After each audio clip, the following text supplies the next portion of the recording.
Hi friends, welcome to Zeenath's world. இன்றைக்கி நம்ம சேனலில் 3 யூஸ்ஃபுல்லான டிப்ஸ் தான் பார்க்க போகிறோம். ஃபஸ்ட் டிப் என்னென்னா, பசங்க சில நேரம் பாலிஷ் போடுறேன்னு சொல்லிட்டு அதை தரையில் அப்படியே கொட்டிடுவாங்க. நம்ம அதை தொடச்சி எடுக்கையில் பார்த்தா ஃபுல்லாக அந்த நெயில் பாலிஷ் கரையாயிடும்.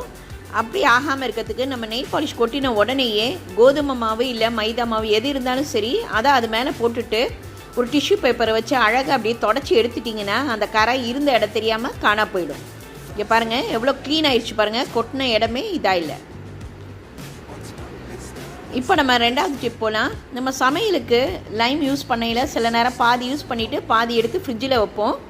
அது கொஞ்ச நாள் ஆனவுடனே ஒரு மாதிரி ட்ரை ஆகிட்டு அந்த கலரும் டல் ஆயிரும், அது ஒரு மாதிரி ஸ்மெல் வர ஆரம்பிச்சிடும். அப்படி ஆகாமல் இருக்கிறதுக்கு நம்ம இந்த தூள் உப்பு இருக்குது பாருங்கள், அதை எடுத்து இந்த மாதிரி மேலே நல்லா தடவி விட்டுருங்க. இந்த மாதிரி தடவி விட்டுட்டு ஒரு ஏர்டைட் பாக்ஸில் இந்த மாதிரி போட்டு மூடி வச்சு ஃப்ரிட்ஜில் வச்சிட்டிங்கன்னா 1 வாரம் ஆனாலும் லைம் நல்லா ஃப்ரெஷ்ஷாகவே இருக்கும். கண்டிப்பாக இந்த டிப் உங்களுக்கு யூஸ்ஃபுல்லாக இருக்கும்னு நினைக்கிறேன்.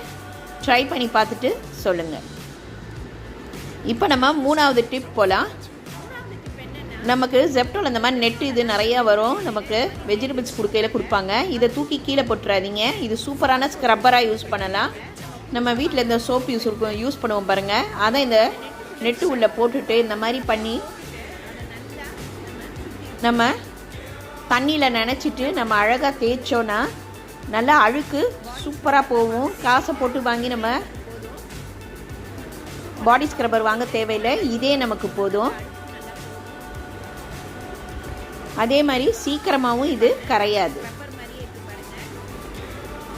இங்கே பாருங்கள், சூப்பரான ஒரு பாடி ஸ்க்ரப்பர் நமக்கு வீட்லேயே நம்ம இது பண்ணிக்கலாம்.